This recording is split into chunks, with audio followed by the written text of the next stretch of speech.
आज के दौर में देखा जाए तो बहुत कम लोग ही ज्यादा कैश अपने साथ रखते हैं, लेकिन फिर भी कुछ ऐसे काम होते हैं जिनके लिए आपको कुछ कैश अपने साथ रखना जरूरी हो जाता है।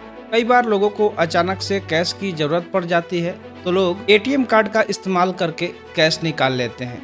एटीएम से कैश निकालने के लिए कुछ नियम तय किए गए हैं जो सभी बैंकों पर समान रूप से लागू होते हैं। बैंक आपको कुछ एटीएम ट्रांजैक्शन फ्री करने की सुविधा देते हैं। इसके लिए एक लिमिट तय की गई होती है। उस लिमिट को क्रॉस करने के बाद आपको चार्ज चुकाना होता है, लेकिन अब आरबीआई की ओर से उस चार्ज में बढ़ोतरी कर दी गई है। जाने अब कितना चुकाना होगा चार्ज।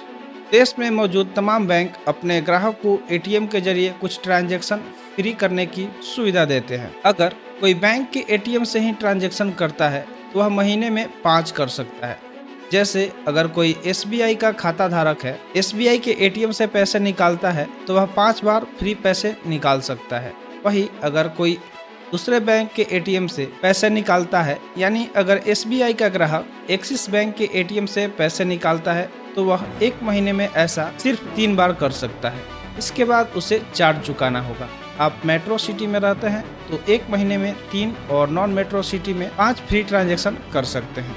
बता दें, पहले फ्री ट्रांजैक्शन लिमिट क्रॉस करने पर प्रति ट्रांजैक्शन 21 रुपये देने होते थे, लेकिन अब इसमें 2 रुपये की बढ़ोतरी कर दी गई है, यानी अब इसके लिए प्रति ट्रांजैक्शन 23 रुपये देने होंगे। बता दें, आरबीआई की ओर से नए चार्जेज की जानकारी दे दी गई है।